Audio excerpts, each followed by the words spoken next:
আপোনালোকৰ লগত মই আপোনালোকৰ পাব্লিক এডমিনিষ্ট্ৰেশ্যনৰ লোক প্ৰশাসনৰ এটি নতুন চেপ্টাৰ ষ্টাৰ্ট কৰিব লৈছোঁ। তো চেপ্টাৰটোৰ নাম হৈছে হিউমেন ৰিলেশ্যন এপ্ৰ'চ, অৰ্থাৎ মানৱীয় সম্পৰ্ক তত্ত্ব। এই হিউমেন ৰিলেশ্যন এপ্ৰ'চটো আমি আপোনালোকৰ আমাৰ যিটো ইগন'ৰ পাঠ্যক্ৰমত তাতে ব্লক 2ত আমি পাওঁ। ব্লক 2ত behavioural system and socio' psychological পাৰ্চপেক্টিভৰ ভিতৰত অন্তৰ্গত।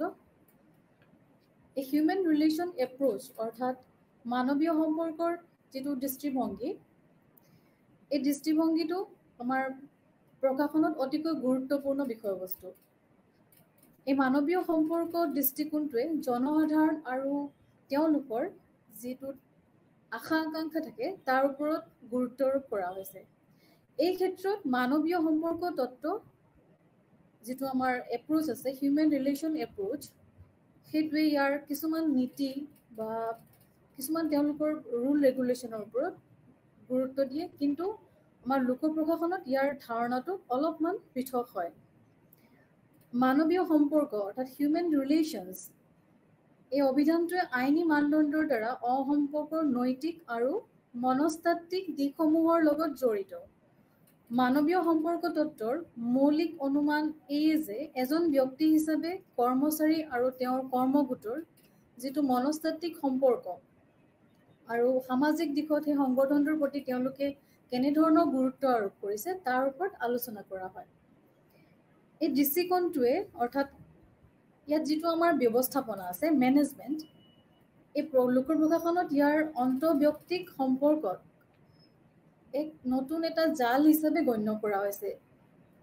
এই দৃষ্টিকোণটোত সমৰ্থকসকলে কিছুমান যুক্তি দৰ্শাইছে যে এই ব্যৱস্থাপনাটোত অৰ্থাৎ মেনেজমেণ্টটোত আমি দেখা পাওঁ প্ৰশাসন আৰু জনগণৰ যিটো গোষ্ঠীগত তথা সন্মিলিত প্ৰচেষ্টাৰ লগত জড়িত। গতিকে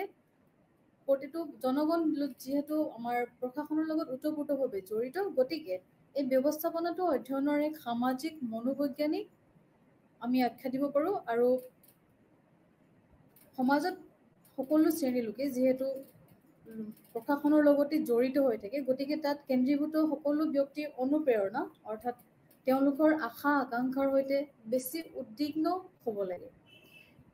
তেওঁলোকে তেওঁলোকৰ দৃষ্টিকোণৰ পৰা এই মানৱীয় সম্পৰ্কৰ ব্যৱস্থাপনা কাৰ্যৰ প্ৰধান কেন্দ্ৰবিন্দু হিচাপে গণ্য কৰিছে।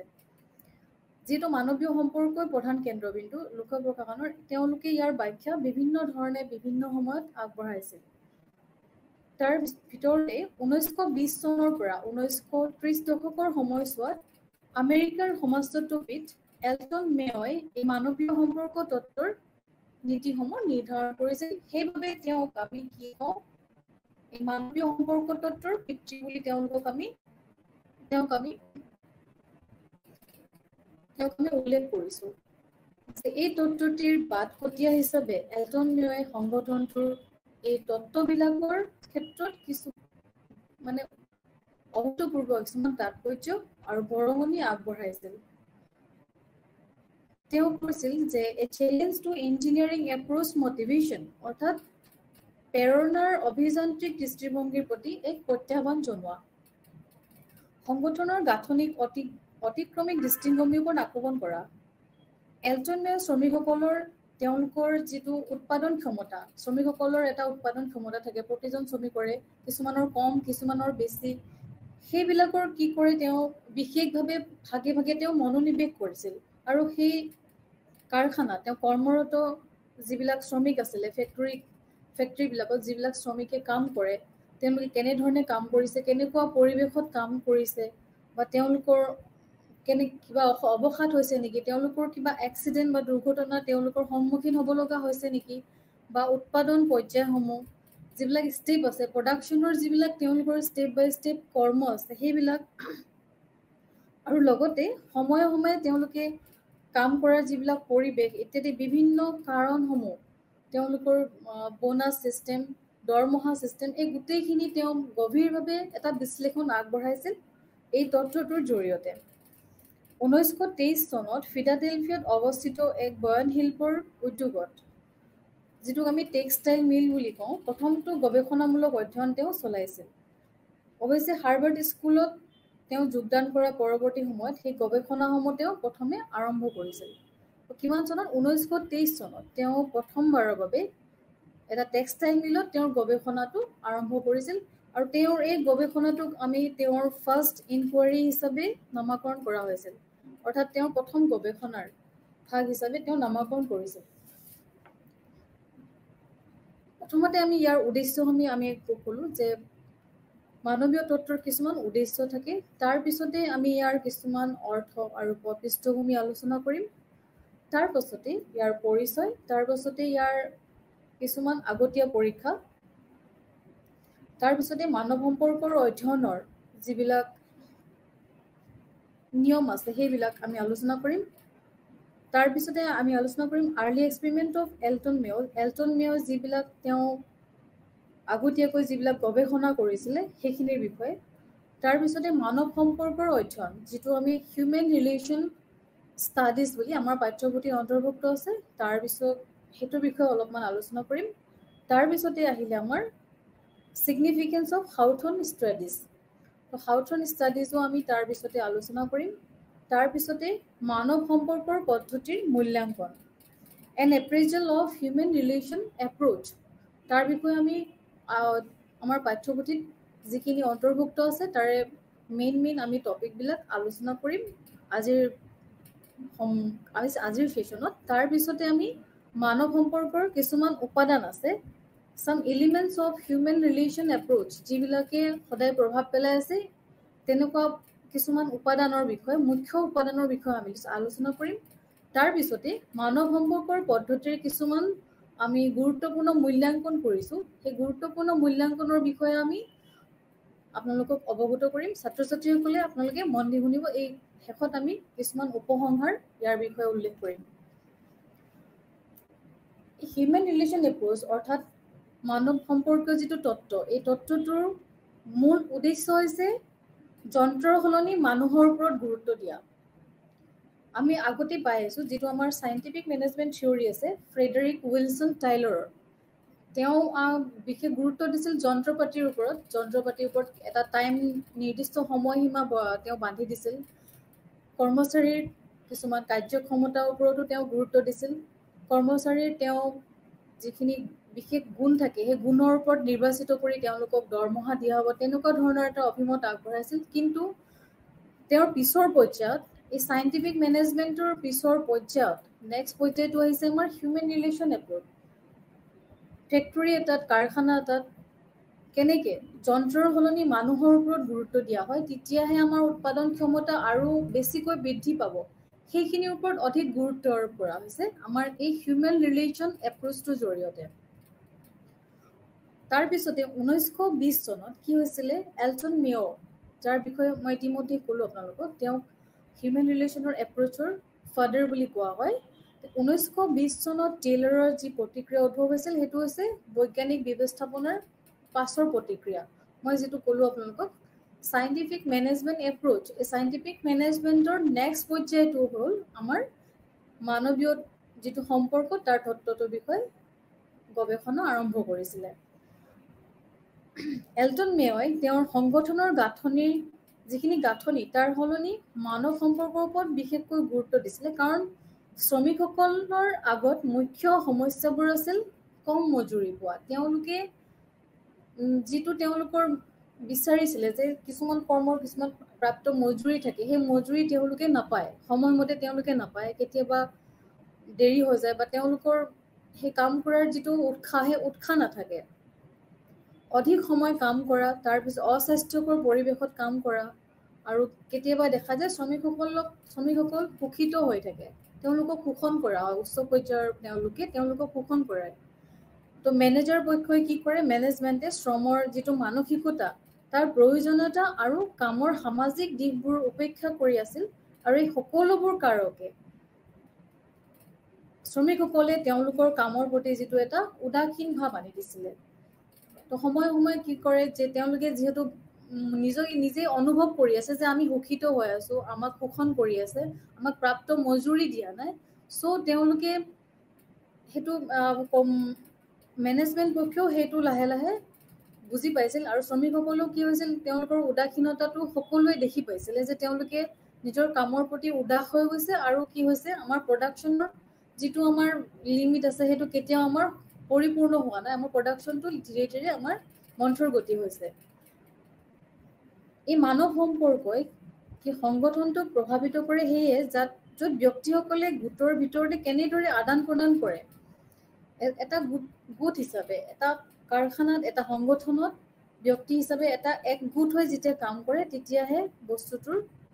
প্ৰডাক্টিভিটি আৰু বৃদ্ধি পায় কেনেদৰে প্ৰভাৱ এইবিলাকৰ ওপৰত এলটন মেয় তেওঁ গৱেষণাত বিশেষভাৱে গুৰুত্ব দিছিলে এই সংগঠন শব্দটো সংগঠন অৰ্থাৎ সংগঠন মানে চবেই মিলি একেলগে একগোট হৈ কাম কৰা এই শব্দটো সেয়া গভৰ্ণমেণ্টে হওক আমাৰ লোক প্ৰশাসনতে হওক ব্যক্তিগতেই হওক বা বেচৰকাৰী হওক বা চৰকাৰীয়ে হওক এই সংগঠন বস্তুটোৱে এটা সাম্প্ৰদায়িক আধাৰত হয়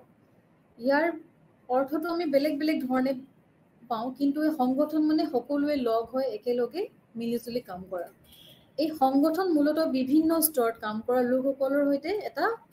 তেওঁলোকৰ এটা ডাঙৰ এটা মিলিজুলি কৰা এটা গাঁথনি এটা প্ৰপত্ৰ আৰু সংগঠনটোৱে জনসাধাৰণৰ সৈতে কৰা বাৰ্তালাপৰ এটা প্ৰকাৰ আৰু কাৰ্য বিভাজনৰ আধাৰত ইয়াৰ নিৰ্ভৰ কৰি ইয়াৰ কিছুমান পৰিকাঠ আমি পৃথক কৰা হয় যিবিলাক আমাৰ ইনফৰ্মেল অৰ্গেনাইজেশ্যন সেই অৰ্গেনাইজেশ্যনটো তেওঁ ইয়াতে গৱেষণাৰ জৰিয়তে আমাক দেখুৱাব বিচাৰিছে এই গৱেষণাটোত কি হৈছিলে সংগঠনৰ এই আৰ্হিটো পদানুক্ৰমে এটা ৰুল হিচাপে তেওঁলোকে বাছি লৈছিলে যে এটা কিছুমান ৰুল বনাই লৈছিলে যে এইখিনি কাম কৰিব লাগিব শ্ৰমিকে এইখিনি কাম কৰিব লাগিব এইখিনি তেওঁলোকৰ মজুৰি পাব এইখিনি সময় তেওঁলোকৰ কামৰ সময় এটা নিৰ্দিষ্ট সময় থাকিব তেওঁলোকে কিছুমান জিৰণি ল'বলৈ এটা বিৰতি ল'বলৈ এটা সময় লাগিব তেনেকুৱা কিছুমান নীতি নিয়ম এটা সংগঠনত বান্ধি লৈছিলে শ্ৰমিকসকলৰ মাজত যি অনুভূতি আবেগ আৰু সংগঠনসমূহত যিটো অনানুষ্ঠানিক কিছুমান নিয়ম আছিল আদিৰ দৰে চলকবোৰৰ ওপৰত গুৰুত্ব দিয়া হৈছিলে এই সংগঠনটোত উমৈহতীয়া কামৰ অৰিহণা যোগোৱা বিশেষ জ্ঞানৰ ওপৰত গুৰুত্ব দিয়া হৈছিলে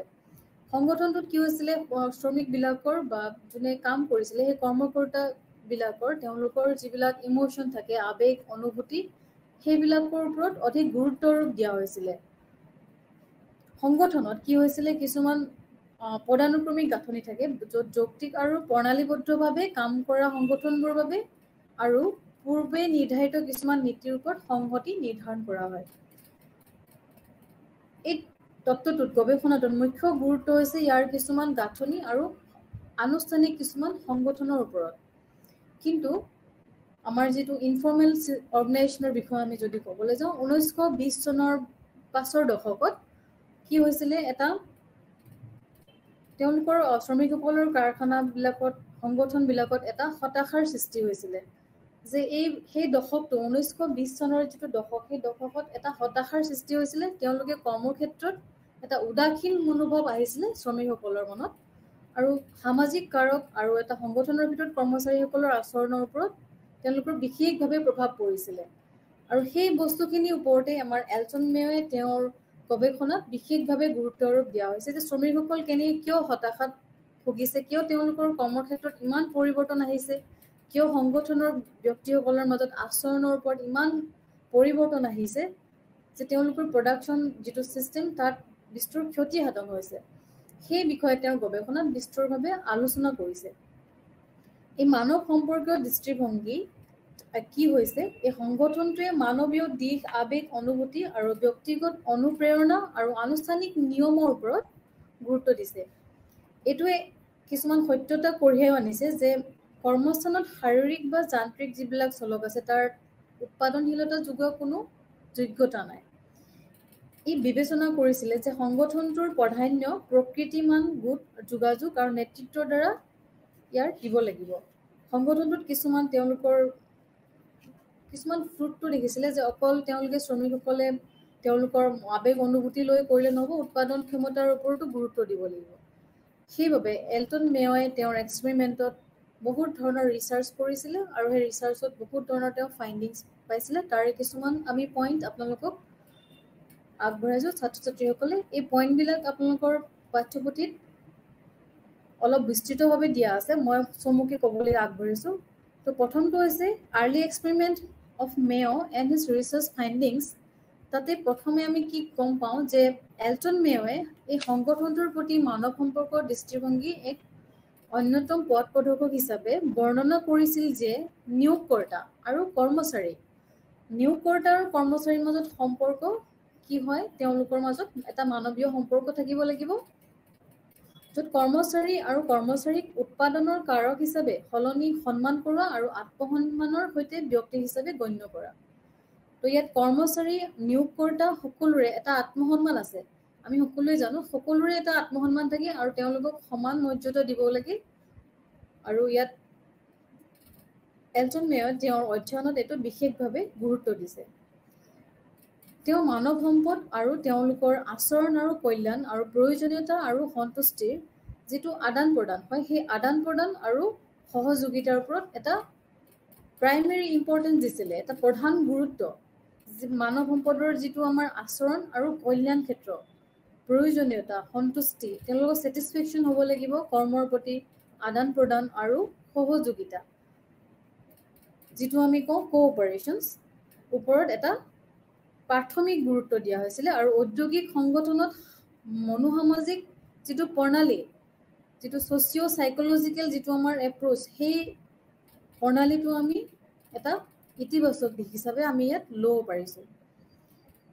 এটা সংগঠনত তেওঁ শাৰীৰিক অৰ্থনৈতিক আৰু মানসিক দিশৰ প্ৰতি লক্ষ্য ৰাখি শ্ৰমিকসকলৰ আচৰণ আৰু তেওঁলোকৰ উৎপাদন ক্ষমতাৰ ওপৰত বহুত তেওঁ গুৰুত্ব দিছিলে এলটন মেয়ৰ এক্সপেৰিমেণ্টত তেওঁ 1923 চনত কি কৰিছিলে তেওঁ হাউথৰ্ণ যিটো প্ৰকল্প হাউথৰ্ণ এক্সপেৰিমেণ্টৰ ওপৰত আগতে ফিলাডেলফিয়া ওচৰত এটা টেক্সটাইল মিলত তেওঁ প্ৰাৰম্ভিক গৱেষণা কৰিছিলে তেওঁ পোনপ্ৰথমে যিটো গৱেষণা আৰম্ভ কৰিছিলে ইয়াক তেওঁ প্ৰথম অনুসন্ধান বুলি আমি ক'ব পাৰোঁ তাতে তেওঁ কি কৰিছিলে যে মেনেজাৰসকলে কৰ্মচাৰীক সকলো সুবিধা প্ৰদান কৰিছিলে মেনেজমেণ্টে তেওঁলোকৰ কৰ্মচাৰীক সকলো ধৰণৰ সুবিধা সা সুবিধা প্ৰদান কৰিছিলে কিন্তু সকলো বিভাগতে সকলো শ্ৰমিকৰ লেনদেন আৰু তেওঁলোকৰ সমস্যা পূৰণ কৰিবলৈ এই এলটন মেয়ৰ কৰ্মচাৰীসকলক কেইবাটাও তেওঁলোকক কি কৰিছিলে তেওঁলোকক কৰ্মৰ প্ৰতি উৎসাহ দিবৰ কাৰণে ইনচেণ্টিভ ছিষ্টেম কৰিছিলে ইনচেণ্টিভ প্ৰদান কৰিছিলে দৰমহাৰ লগতে ইনচেণ্টিভ প্ৰদান কৰিছিলে তাৰপিছত দেখিলে যে তথাপিও শ্ৰমিকসকলৰ যিটো উৎপাদন যিটো উৎসাহ যিটো তেওঁলোকৰ কাম কৰা উৎসাহ সেইটো তেওঁৰ অভাৱ দেখা পাইছিলে তো এলটন মেয়ে অধ্যয়ন কৰি দেখা পাইছিলে যে এই সমস্যাটোৰ পৰ্যাপ্ত তেওঁলোকক পৰিমাণ হৈছিলে বিশ্ৰামৰ অৰ্থাৎ এটা কামৰ সময়ত এটা বিৰতিৰ প্ৰয়োজন প্ৰতিজন শ্ৰমিককে নিৰ্দিষ্ট কামৰ সময়ত এটা বিৰতিৰ প্ৰয়োজন দিনটোত এবাৰ বা দুবাৰ বা এটা নিৰ্ধাৰিত সময়ৰ ওপৰত বিস্তৃত কৰি এটা বিশ্ৰামৰ সময় থাকিব লাগে কৰ্মচাৰীৰ বাবে তেনেকুৱা ধৰণৰ এটা চিন্তাধাৰা তেওঁ মনলৈ আহিছিলে এই গৱেষণাটোৰ জৰিয়তে ইয়াৰ উপৰি তেওঁ উৎপাদন এই গৱেষণাটোৰ জৰিয়তে যিহেতু তেওঁ ভাবিলে যে ৰাতিপুৱা হওক বা সন্ধিয়া হওক প্ৰতিজন শ্ৰমিকৰে সৈতে এটা বিশ্ৰামৰ এটা ম্যাদ থাকিব আৰু সেইটো আঁচনি ৰূপে তেওঁ সংগঠনবিলাকত প্ৰৱৰ্তন কৰিছিলে ইয়াৰ উপৰিও দেখা পাইছিলে যে তেওঁ এই আঁচনিটো লোৱাৰ পিছত কি হৈছিলে সংগঠনবিলাকত বা ফেক্টৰীবিলাকত উৎপাদন বৃদ্ধি পাইছিলে আৰু শ্ৰমিকসকলৰ নৈতিকতা যিটো দিশ সেই নৈতিকতা দিশটো ধীৰে ধীৰে তেওঁলোকৰ উন্নত হ'ব ধৰিলে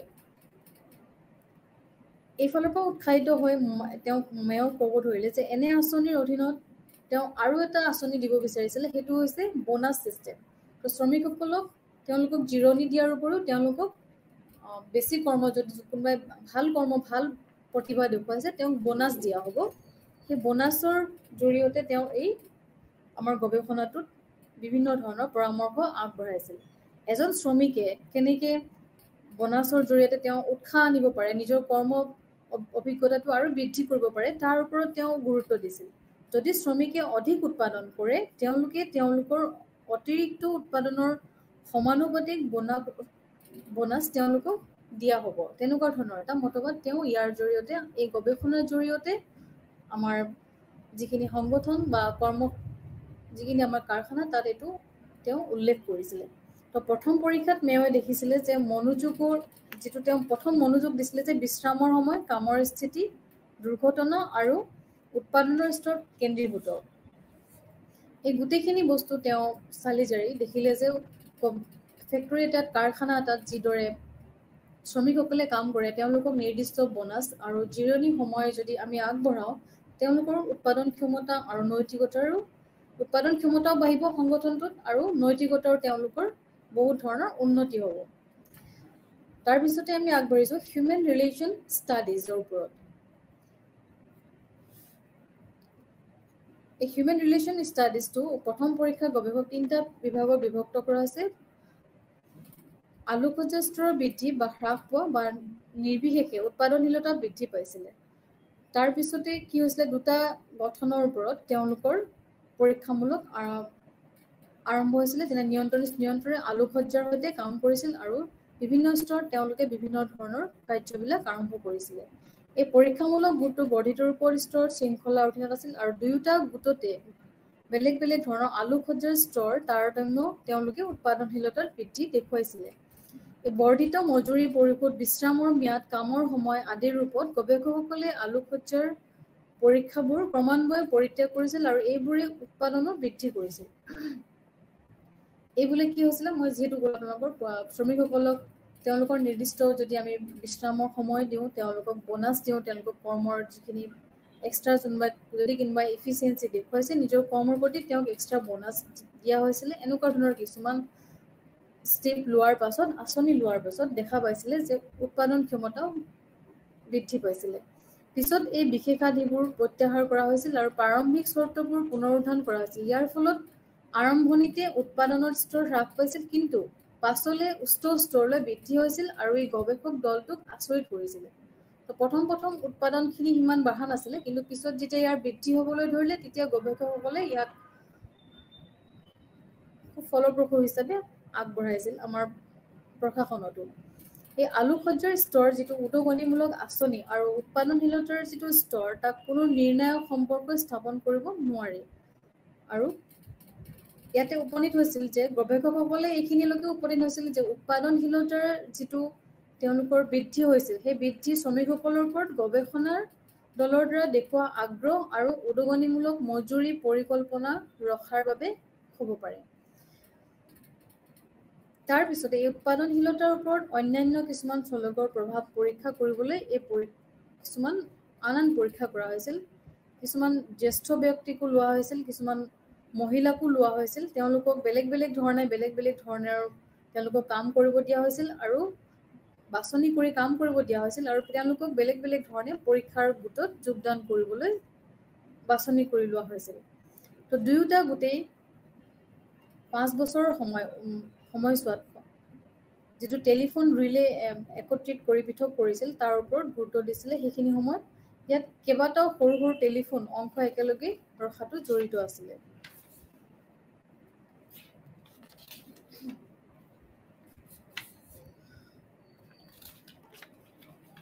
তাৰপিছতে আহিছিলে হাউথৰ্ন এক্সপেৰিমেণ্টৰ উৎপ্ৰেৰণত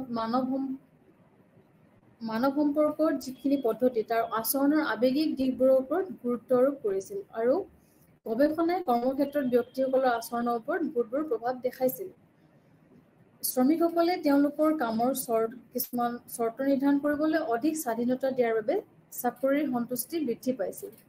তাৰপিছতে কি হৈছিল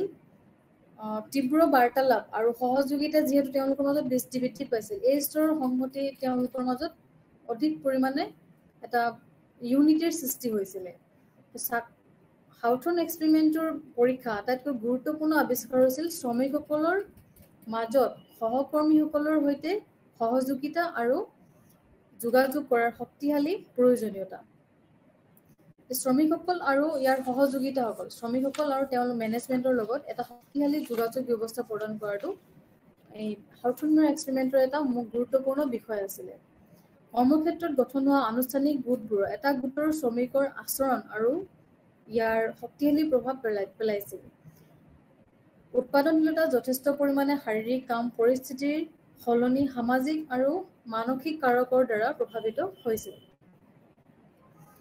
তাৰপিছতে আমি ইয়াত উল্লেখ কৰিব লৈছোঁ যে সংগঠনৰ ভিতৰত পৰিস্থিতিয়ে ব্যক্তিগত কৰ্মীৰ কামৰ অভ্যাস আৰু মনোভাৱৰ ওপৰত শক্তিশালী সামাজিক নিয়ন্ত্ৰণ প্ৰয়োগ কৰিছিলে আৰু হাউথন যিটো এক্সপেৰিমেণ্ট সেই হাউথন পৰীক্ষাবোৰ আছিল সাংগঠনিক আচৰণৰ দৃষ্টিভংগীৰ ওপৰত আৰু অনুপ্ৰেৰণা আধুনিক তম্বৰ ওপৰত এই পৰীক্ষাবোৰ দেখুওৱা হৈছিল হাউথন এক্সপেৰিমেণ্ট য'ত জটিল আৰু আন্তঃক্ৰিয়ামূলক চলক যেনে ব্যক্তি হিচাপে শ্ৰমিকসকলৰ প্ৰতি মনোযোগ দিয়া তেওঁলোকৰ নিজৰ কামৰ ওপৰত শ্ৰমিকৰ নিয়ন্ত্ৰণ কৰা আৰু ব্যক্তিৰ প্ৰয়োজনীয়তাৰ মাজত যিটো পাৰ্থক্য সেই পাৰ্থক্য মেনেজমেণ্টে ইচ্ছা গোটৰ নিয়ম আৰু পোনপটীয়া প্ৰতিক্ৰিয়াৰ সংগঠনবোৰত লোকসকলক অনুপ্ৰাণিত কৰাত এক গুৰুত্বপূৰ্ণ ভূমিকা তেওঁ পালন কৰিছিলে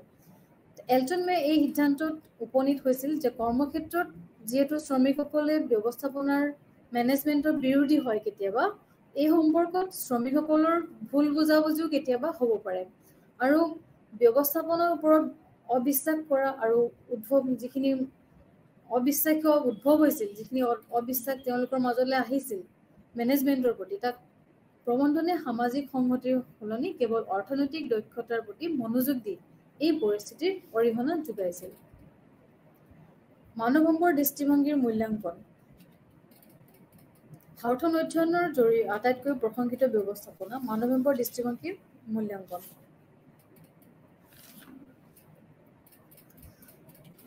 প্ৰশাসনীয় মানৱীয় সম্পৰ্কৰ দিশটোত যিদৰে বিভিন্ন সমালোচকে বিভিন্ন ধৰণে তেওঁলোকে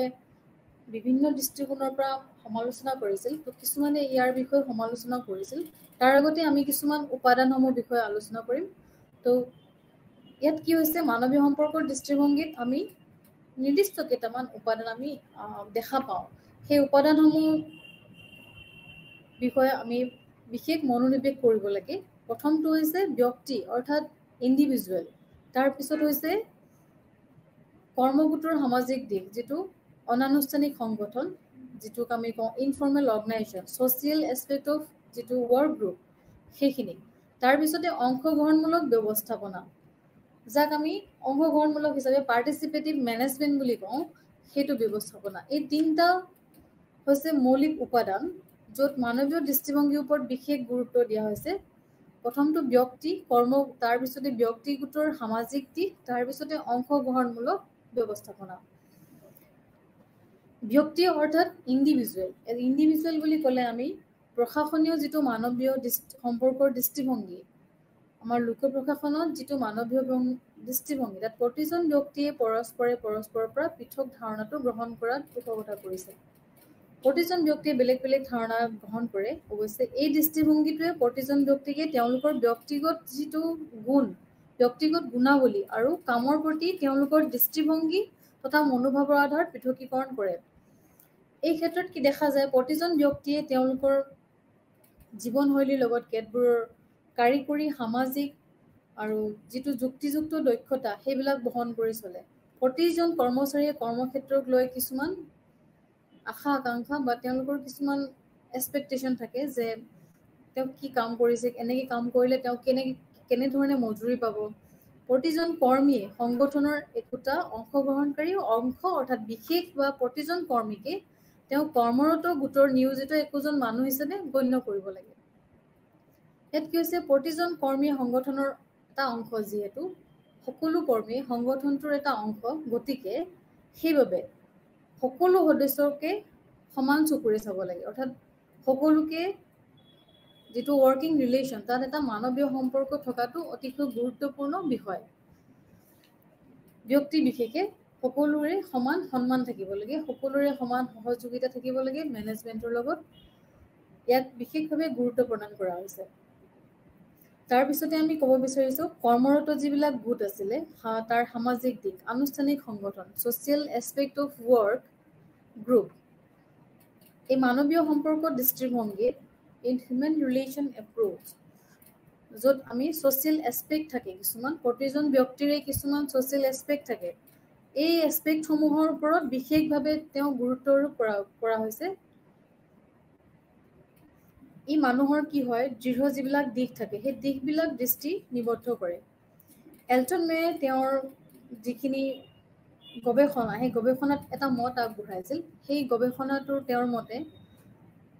man social situation in his work ranked first at the work was incidental মানে মানুহৰ প্ৰকৃতিগত আৰু প্ৰয়োজনীয়তা অনুসৰি এটা মানুহ হৈছে সামাজিক প্ৰাণী। তো মানৱ দেহৰ যিটো প্ৰকৃতি আৰু এই মৌলিক সত্যটো প্ৰতিটো সংগঠনৰ চৰিত্ৰ আৰু কাৰ্যকৰীতাক নিৰূপণ কৰা হৈছে। একেটা সংগঠনৰে আনুষ্ঠানিক গাঁথনি আৰু কাৰ্যাৱলীক সংগঠনটোত কৰ্মৰত ব্যক্তিসকলক ইয়াৰ সমষ্টি ৰূপে যিবিলাক সংগঠনত ব্যক্তি আছে গোটেই সমষ্টিটো একেলগে অৰ্থাৎ যিবিলাক তেওঁলোকৰ কৰ্ম গোট আছে ইউনিট আছে সেই ইউনিটবিলাকৰ যিবিলাক কেৰেক্টাৰ চৰিত্ৰ তেওঁলোকৰ সেই দৃষ্টিভংগী বিভিন্ন ধৰণৰ দৃষ্টিভংগীৰ লগতে তেওঁলোকৰ মাজত অনানুষ্ঠানিক সম্পৰ্কৰ দ্বাৰা বাৰুকৈ প্ৰভাৱিত হৈছিল। তাৰপিছতে আমি ক'ব পাৰোঁ অংশগ্ৰহণমূলক ব্যৱস্থাপনা যিটো পাৰ্টিচিপেটিভ মেনেজমেণ্ট। এই পাৰ্টিচিপেটিভ মেনেজমেণ্টত কি কোৱা হৈছে যে মানৱীয় সম্পৰ্ক দৃষ্টিকোণে সংগঠনৰ শীৰ্ষ ব্যৱস্থাপনাৰ জৰিয়তে অংশগ্ৰহণমূলক ব্যৱস্থাপনাৰ যিটো উপাদান সেই উপাদানটোৰ পোষকতা কৰিছে আৰু ব্যক্তি আৰু কৰ্মৰত গোটৰ ওপৰত তেওঁ বিশেষভাৱে গুৰুত্ব আৰোপ কৰিছে। ব্যক্তি কৰ্মৰত গোটৰ ওপৰত যিটো অংশগ্ৰহণ তাৰ ব্যৱস্থাপনা পদ্ধতিৰ গুৰুত্বৰ পৰিপ্ৰেক্ষিতত এই মানৱীয় সম্পৰ্কীয় যিটো তত্ত্ব এই তত্ত্বই অংশগ্ৰহণমূলক ব্যৱস্থাপনাৰ ওপৰত গুৰুত্ব প্ৰদানৰ পোষকতা কৰিছে। এলটন মেয়ৰ সমসাময়িক চিন্তাবিদ চেষ্টাৰ আই বাৰ্নাৰ্ড তেওঁ কৈছে যে 1838 চনত তেওঁৰ যি ৰচনা কৰিছিল দ্য ফাংচন অফ এক্সিকিউটিভ শীৰ্ষক গ্ৰন্থখনত অৱদান সন্তুষ্টি ভাৰসাম্যতা অৰ্থাৎ the function of executive contribution satisfaction and ইকুইলিব্ৰিয়াম এই সূত্ৰত তেওঁ পোষকতা কৰিছিল যাৰ জৰিয়তে সংগঠনে এই মানৱীয় সম্পৰ্কৰ দিশটোৰ ওপৰত বিশেষভাৱে গুৰুত্ব দিছিল। এই অৱদান ধাৰণাটোৱে সংগঠনৰ সদস্যসকলৰ প্ৰচেষ্টাক বুজাইছিল। তেওঁলোকে সদস্যসকলে কোনে কেনেদৰে প্ৰচেষ্টা আগবঢ়াইছিল সংগঠনটোৰ প্ৰতি তাৰ বিষয়ে এই অৱদান ধাৰণাটোৰ পৰা আমি জানিব পাৰোঁ। প্ৰত্যেকটো সংগঠনই নিজা সদস্যসকলৰ পৰা সংগঠনটোৰ প্ৰতি যি অৱদান কামনা কৰে এই অৱদানৰ নিশ্চয়তাৰ বাবে সংগঠনে নিজৰ সদস্যসকলৰ সন্তুষ্টি প্ৰদান কৰে।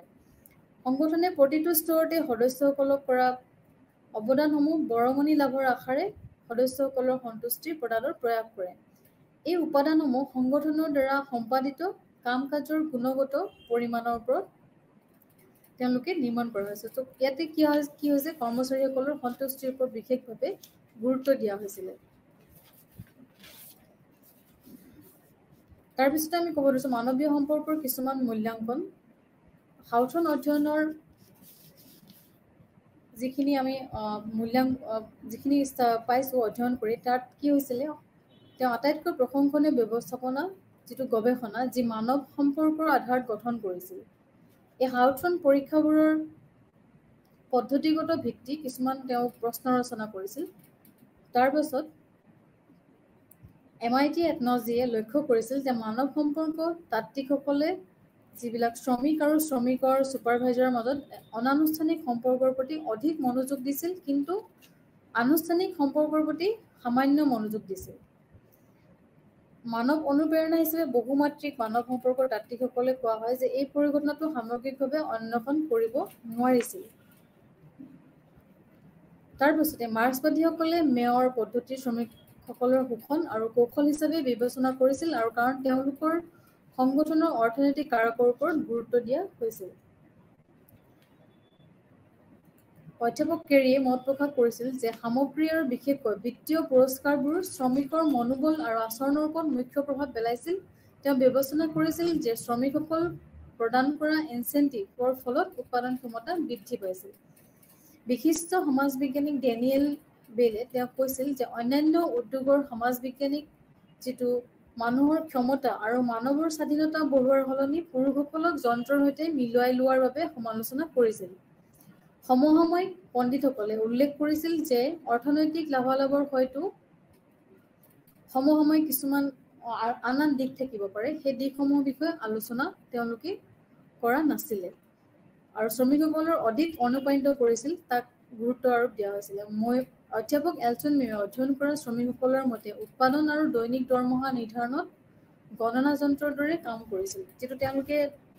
উৎপাদন ক্ষমতাৰ ওপৰত যিহেতু গুৰুত্ব দিছিলে তাতো তেওঁলোকে কিছুমান মানে অভাৱ অভিযোগ দেখা পাইছিলে। প্ৰশাসনীয় এই যেটো আমাৰ মানৱীয় সম্পৰ্ক আছে তাৰ আমি কিছুমান সমালোচনামূলক মূল্যায়ন আৰু বেলেগ বেলেগ ধৰণে দিব পাৰো ইয়াত বিভিন্ন গৱেষকে বিভিন্ন ধৰণৰ দৃষ্টিভংগী তেওঁলোকে দৃষ্টিকোণৰ পৰা আলোচনা কৰিছিল যে সংগঠনটোত কেতিয়াবা কি হৈছিলে অৰ্থনৈতিক অৱহেলাৰ সৃষ্টি হৈছিলে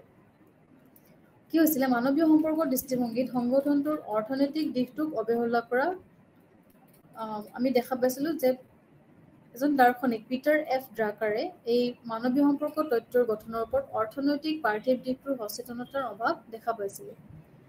এটা দেখা গৈছিলে অৰ্থনৈতিকভাৱে সংগঠনটো কেতিয়াও সচেতন হোৱা নাছিলে তেওঁলোকে কিছু ক্ষেত্ৰত অলপ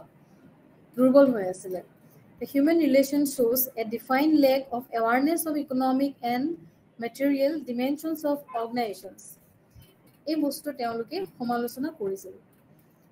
তাৰ পিছতে উপযুক্ত কিছুমান পদ্ধতিৰ ব্যৱহাৰ ব্যৰ্থতা ফেইলাৰ অফ ইউজিং প্ৰপাৰ কিছুমান মেথডলজি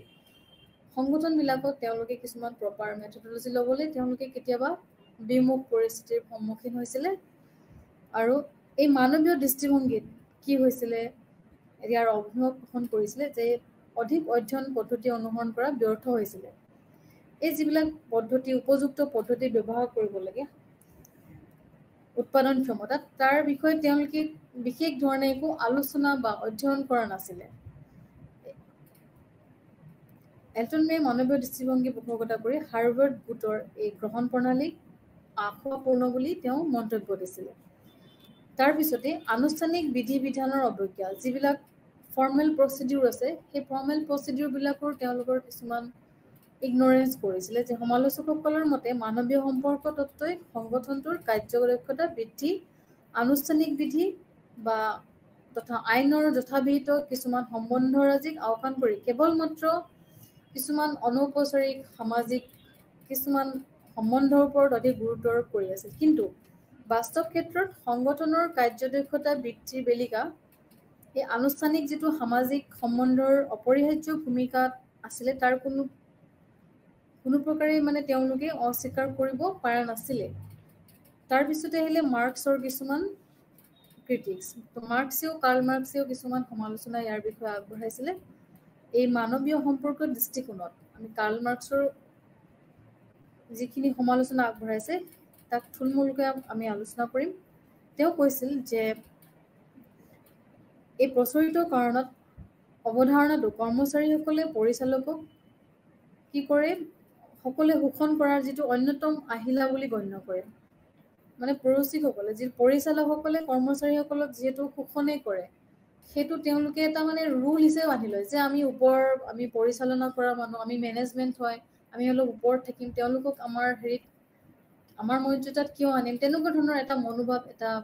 মনোভাৱ এটা যিহেতু থাকেই তেনে সেই বস্তুটো তেওঁ কাৰ্ল মাৰ্কছে আমাক দেখুৱাব বিচাৰিছে এই প্ৰশাসনতো আমাৰ এনেকুৱা ধৰণৰ কিছুমান ব্যৱস্থা চলি আছে এই পৰিচিত কাৰণক তেওঁলোকে কৰ্মচাৰীসকলক পৰিচালকসকলে শোষণ কৰা অন্যতম আহিলা বুলি গণ্য কৰে মাৰ্ক্সবাদীসকলে যুক্তি দৰ্শাইছিল যে মানৱীয় সম্পৰ্ক দৃষ্টিভংগীৰ মৌলিক ধাৰণাসমূহ বিশ্লেষণ কৰোঁতে শ্ৰেণী বিৰোধৰ ধাৰণাটো যথা গুৰুত্ব প্ৰদান পৰিলক্ষিত নহয় তাৰ পিছতে আৰু এটা সমালোচনা মূল্যাংকন হৈছে মানৱীয় সম্পৰ্কৰ তত্ত্বৰ অন্যতম সমালোচক লাঞ্চবাৰ্গে তেওঁৰ যিটো হাউথন ৰেভিচাইটছ অৰ্থাৎ শিক্ষক গ্ৰন্থখনিত হাউথন ৰেভিচাইটছ এই গ্ৰন্থখনিত তত্ত্বটিক সমালোচনা কৰি যুক্তি দৰ্শাইছিল যে পৰিচালক আৰু শ্ৰমিকৰ মাজত সংঘাতপূৰ্ণ দিশসমূহৰ ওপৰত কোনো ধৰণৰ আলোকপাত কৰা পৰিলক্ষিত নহয় মানৱীয় সম্পৰ্কই তত্ত্বীয় সংঘীয় প্ৰতিনিধিত্বৰ ক্ষেত্ৰত মানৱীয় সম্পৰ্কৰ ভিত্তিত পৰিদৰ্শকক বিকল্প কৰাৰ চেষ্টা কৰে যদিও এই তত্ত্বটিক সমালোচনা কৰা পৰিলক্ষিত হয় যিখিনি ইভালুৱেশ্যন লোক প্ৰশাসনত কি হৈছিলে সংগঠনৰ যিটো মানৱীয় সম্পৰ্ক তাৰ তত্ত্বটি বিভিন্ন দৃষ্টিকোণৰ পৰা সমালোচকসকলে সমালোচনা কৰি আহিছে আমি যিহেতু দেখি আছো আৰু সমালোচনা কৰিলেও কি হৈছে এই তত্ত্বটি গুৰুত্ব কিন্তু কমি যোৱা নাই বিভিন্ন সময়ত বিভিন্নজনে সমালোচকে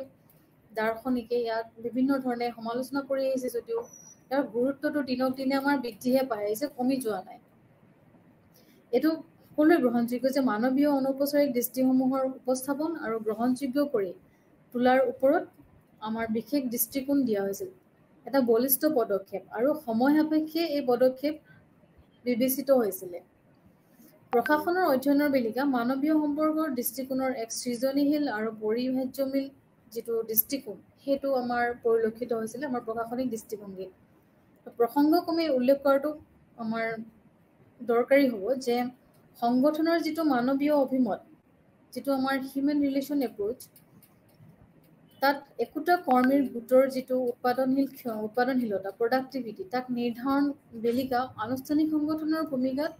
কেতিয়াও আমি অস্বীকাৰ কৰিব নোৱাৰোঁ। তেওঁ যিটো প্ৰডাক্টিভিটি কৰিবলৈ তেওঁ যিটো কাৰ্যক্ষমতা ব্যৱহাৰ কৰিছে তাক আমি কেতিয়াও অস্বীকাৰ কৰিব নোৱাৰোঁ। গতিকে এই প্ৰশাসনীয় সংগঠনৰ বেলিকা এলটন মেয়ে আগবঢ়োৱা অৱদানে এক বিশেষ ধৰণৰ তাৎপৰ্য বহন কৰিছে। ই লোক প্ৰশাসনৰ তত্ত্বৰ বিকাশৰ প্ৰক্ৰিয়াটোকো সহায় কৰিছে। ই প্ৰশাসনৰ যিটো আমাৰ সাংগঠনিক দিশ, সেই সংগঠনৰ নিম্নস্তৰীয় কৰ্মচাৰীৰ পৰা যিটো নিম্নস্তৰীয় কৰ্মচাৰী আছে আৰু অধিক প্ৰচেষ্টাৰ উৎকৃষ্ট ফলাফলৰ নিশ্চয়তা প্ৰাপ্তিৰ ক্ষেত্ৰত সহায় কৰিছিল। আমাৰ প্ৰশাসনতো কিছুমান নিম্নস্তৰীয় ব্যক্তি আছে, কৰ্মচাৰী আছে, তেওঁলোকৰো অধিক প্ৰচেষ্টা, তেওঁলোকে কেনেদৰে অধিক প্ৰচেষ্টা কৰি অধিক ফলাফল দেখুৱাব পাৰে তেওঁলোকৰ কাৰ্যক্ষেত্ৰত, সেইবিলাকৰ ওপৰত তেওঁ বিশেষভাৱে গুৰুত্ব দিছিল। এই মানৱীয় সম্পৰ্ক দৃষ্টিকোণৰ পৃষ্ঠপোষক এলটন মেয় আৰু অন্যান্য তত্ত্ববিদসকলৰ কৰ্মৰাজিৰ প্ৰশংসা কৰি ড্ৰাকাৰ নামৰ এজন দাৰ্শনিকে তেওঁ মন্তব্য আগবঢ়াইছিলে, the studies are still the best, the most advanced and most complete work in the field of human relations, য'ত কোৱা হয় প্ৰশাসনীয় তত্ত্বত মানৱীয় সম্পৰ্কৰ অৱধাৰণাৰ ক্ষেত্ৰত অন্যতম প্ৰতিষ্ঠাপক এলটন মেয়ক আমি চিৰস্মৰণীয় বুলি ক'ব লাগিব। অৱশ্যে মানৱীয় সম্পৰ্কৰ এই দৃষ্টিকোণটো সংগঠনৰ এক পূৰ্ণাংগ দৃষ্টিকোণ নহয়। এই দৃষ্টিকোণটোৰ যুক্তিযুক্ততাৰ নীতিসমূহ সদায় বিভিন্ন ধৰণে ইয়াৰ শ্ৰদ্ধা প্ৰদৰ্শন হয়, কিন্তু সংগঠনবিলাকত সকলোবিলাকৰ দিশ আমি ইয়াত আমি দেখা পোৱা নাপাওঁ। এলটন মেয়ৰ দ্বাৰা প্ৰয়াসিত এই মানৱ সম্পৰ্ক পদ্ধতিয়ে গোটেই সম্পৰ্কৰ নেতৃত্বশৈলীৰ ওপৰত এটা নতুন ধাৰণাৰ প্ৰস্তুত কৰাত পথ প্ৰশস্ত কৰিছিল। এই কৰ্মগোট, আনুষ্ঠানিক সংগঠন, অনুপ্ৰেৰণা আদি সম্পৰ্কে এটা নতুন ধাৰণাৰ সৃষ্টি কৰিছিল। যিখিনি কৰ্মগোট হয়, আনুষ্ঠানিক সংগঠন হয়, অনুপ্ৰেৰণা হয় কৰ্মচাৰীসকলৰ মাজত, তাত এটা নতুন দিশ তেওঁ আৰম্ভ কৰিছিল। কৰ্মক্ষেত্ৰত মানুহৰ আচৰণৰ বিষয়ে যিটো অন্তৰ্দৃষ্টি প্ৰদান কৰাত তেওঁ গুৰুত্বপূৰ্ণ ভূমিকা গ্ৰহণ কৰিছিল। যিকোনো মানুহৰ, যিকোনো কৰ্মচাৰীৰ আচৰণৰ ওপৰত বিশেষভাৱে দৃষ্টি ৰখাটো তেওঁ বিশেষভাৱে গুৰুত্ব দিছিল আৰু সংগঠনৰ আচৰণৰ বিকাশৰ বাবে এক শক্তিশালী আধাৰ হিচাপে স্থাপন কৰিছিল।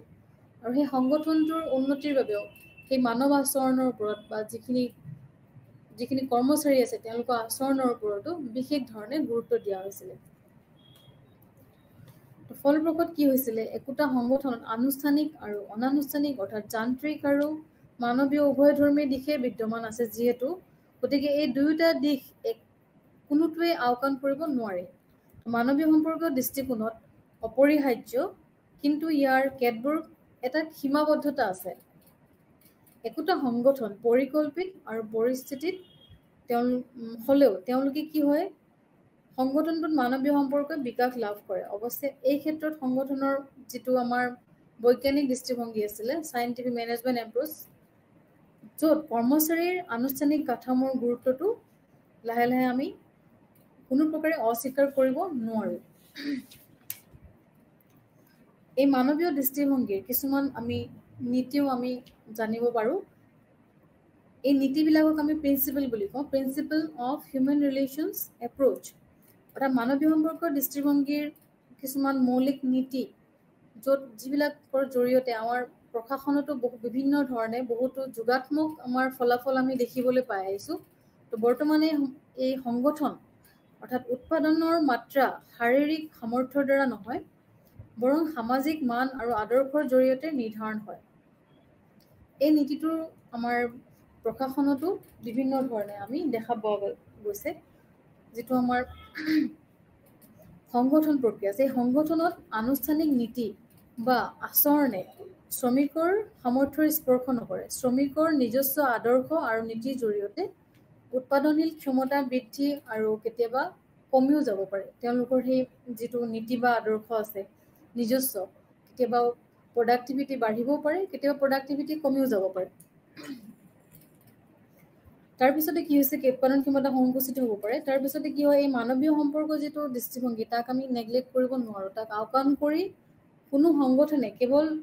আনুষ্ঠানিক বিধি বিধানৰ দ্বাৰা কাৰ্যক্ষম হ'ব নোৱাৰে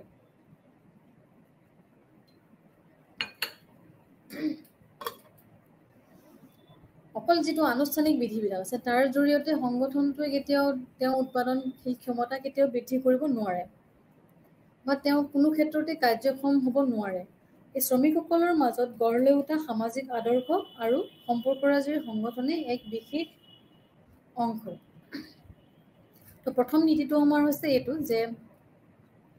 এই সংগঠনটোৰ উৎপাদন মাত্ৰা শাৰীৰিক সামৰ্থ্যৰ দ্বাৰা নহয় বৰং সামাজিক মান আদৰ্শৰ জৰিয়তে নিৰ্ধাৰিত হয় তাৰপিছতে দ্বিতীয়টো নীতি আমি ক'ব পাৰি কৈছোঁ ইয়াতে কি হৈছে সংগঠনত এই নীতিটোত সংগঠনত শ্ৰমিকসকলৰ আচৰণ কেৱল মাত্ৰ অৰ্থনৈতিক সুবিধা বা কিবা পুৰস্কাৰৰ দ্বাৰা নিৰ্ধাৰণ কৰা নহয় এই ক্ষেত্ৰত সামাজিক উপাদানসমূহে এক শক্তিশালী নিৰ্ধাৰকৰ ভূমিকা পালন কৰে বহু ক্ষেত্ৰত কি হয় দেখা যায় যে সংগঠনবিলাকত শ্ৰমিকসকলে ব্যক্তিগত লাভৰ পৰিৱৰ্তে মানে সহকৰ্মীসকলৰ সৈতে জড়িত হৈ থাকি বা তেওঁলোকৰ যিটো ৰিলেশ্যন হয় বন্ধুসুলভ যিটো ৰিলেশ্যন কোঅপাৰেশ্যন কৰি সেইটোৰ ওপৰত তেওঁলোকৰ গুৰুত্ব বেছি দিয়ে যে কেনেকৈ তেওঁ ইম্প্ৰেশ্যন দিব পাৰে তেওঁ মেনেজমেণ্টক কেনেকৈ তেওঁ ভাল ইম্প্ৰেশ্যন দিব পাৰে তেওঁ ভাল আচৰণৰ জৰিয়তে তেওঁ পাৰফৰ্মেঞ্চৰ জৰিয়তে সেইটোৰ ওপৰতো কেতিয়াবা শ্ৰমিক তলৰ পৰ্যায়ৰ কৰ্মচাৰীসকলে বা শ্ৰমিকসকলে সংগঠন এটাত সেইটোৰ ওপৰতো কেতিয়াবা গুৰুত্ব দিয়ে তেওঁলোকে অৰ্থনৈতিক যিটো সুবিধা তাৰ বা পুৰস্কাৰ বা বোনাছ সেইটোৰ ওপৰত কেতিয়াবা তেওঁলোকে গুৰুত্ব দিয়া দেখা নাযায় তো দেখা যায় যে শ্ৰমিকসকলৰ ব্যক্তিগত লাভৰ পৰিৱৰ্তে সহকৰ্মীৰ সৈতে গঢ়ি উঠা বন্ধুসুলভ মনোভাৱ বা যিটো সহানুভূতি আদিয়ে বিশেষভাৱে প্ৰাধান্য লাভ কৰে এই বিষয়ে অধ্যাপক নিগোৱে তেওঁ শ্ৰমিকসকলৰ আচৰণৰ ওপৰত সামাজিক নৈতিকতা যিখিনি শ্ৰমিকসকলৰ মাজত বা আমাৰ কৰ্মচাৰীসকলৰ মাজত যিটো সামাজিক নৈতিকতা যিখিনি মৰেলিটি আছে ছ'চিয়েল এথিক্স আছে সেই এথিক্সবিলাক তেওঁলোকৰ ভিতৰত বা সংগঠনটোৰ ভিতৰত বা প্ৰশাসনত সকলো দিশতে আমি বিস্তৃতভাৱে দেখিবলৈ পাওঁ সামাজিক বুজৰ পৰা অৰ্থাৎ পাৰস্পৰিক সহযোগিতাই শ্ৰমিকসকলৰ মাজত এক উৎসাহ উদ্দীপনা যোগায় যেতিয়াই পাৰস্পৰিক সহযোগিতা আহি পৰে বন্ধুসুলভ যিটো মনোভাৱ আহি পৰে আচৰণবিলাকত তেতিয়া অট'মেটিক কি হয় শ্ৰমিকসকলৰ মাজত ভিতৰত তেওঁলোকৰ মাজত উৎসাহ উদ্দীপনা বৃদ্ধি পাব ধৰে তৃতীয় নীতিটো হৈছে মানৱীয় সম্পৰ্কৰ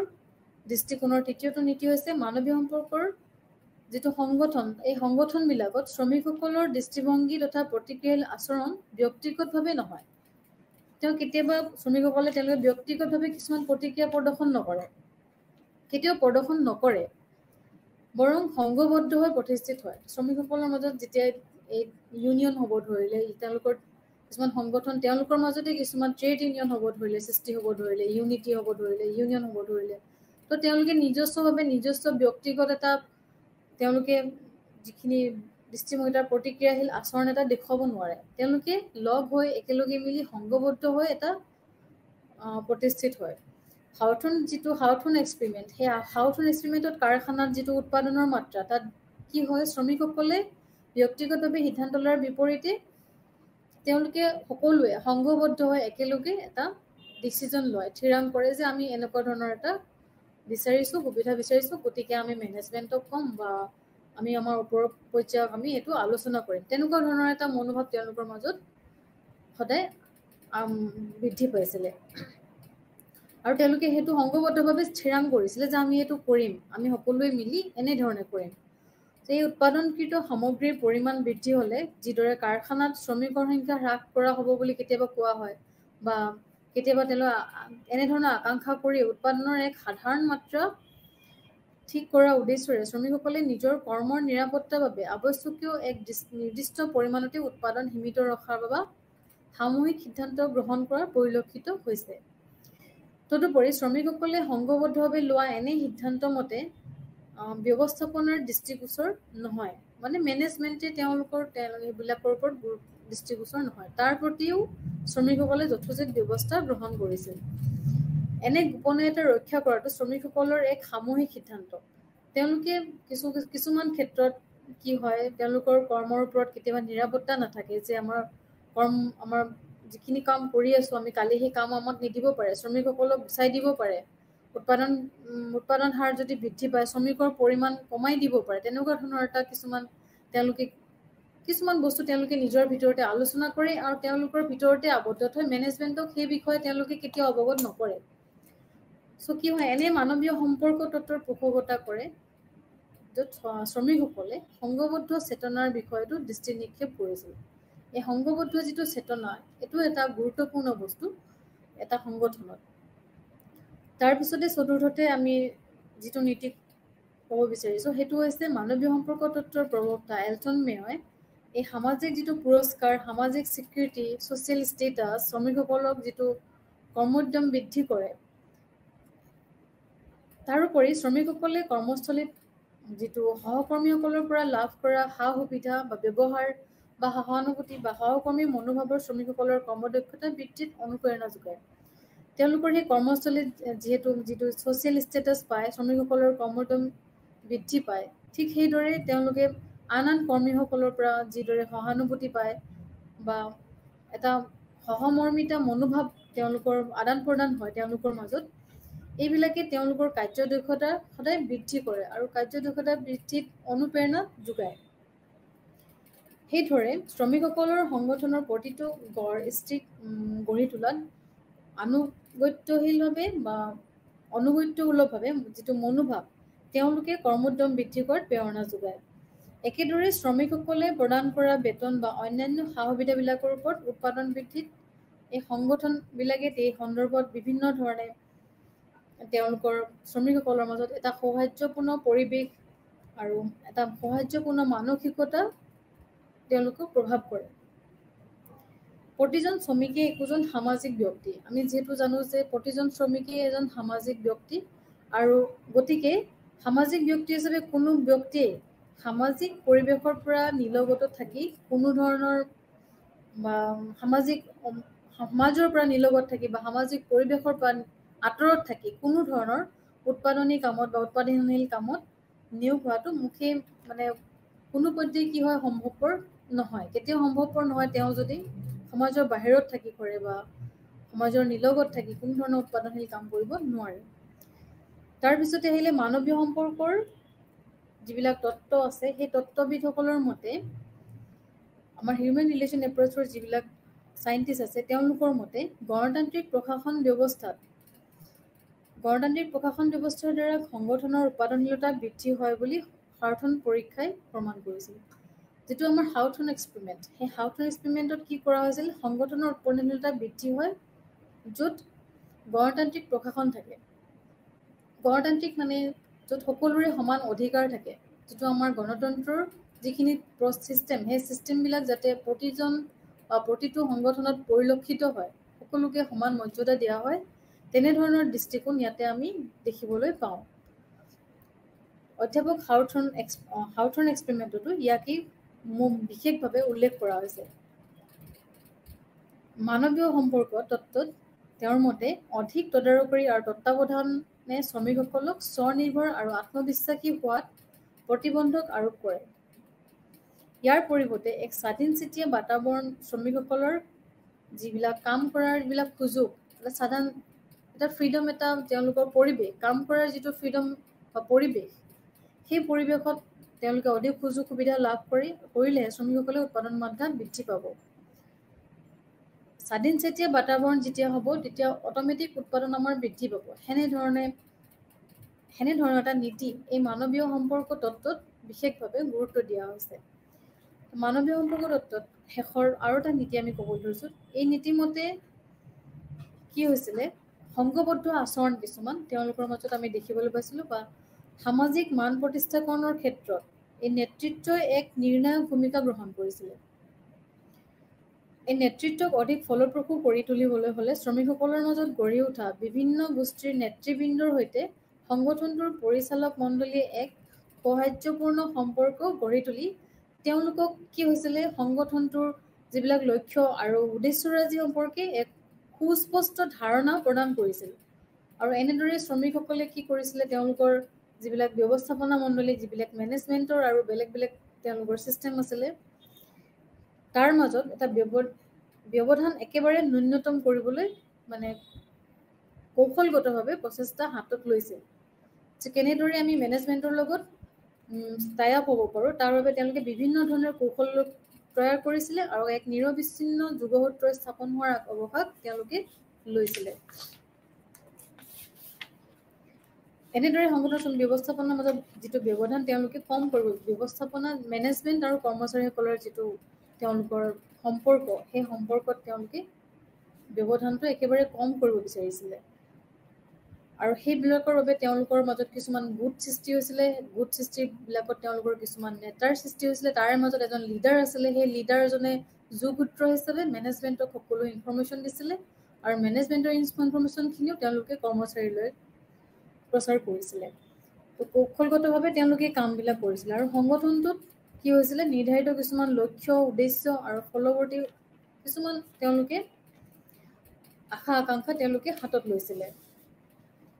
তাৰপিছতে ইয়াৰ কিছুমান আমি মানৱীয় সম্পৰ্কৰ কিছুমান উপসংহাৰ আমি উল্লেখ কৰিছোঁ শেষত ইয়াৰ কনক্লুজন পাৰ্টটো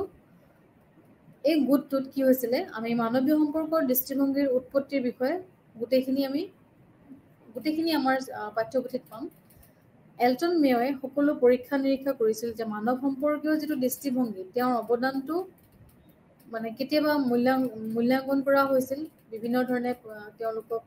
ইভালুৱেশ্যন কৰা হৈছিলে বিভিন্ন ধৰণে তেওঁলোকক ক্ৰিটিচাইজো কৰা হৈছিলে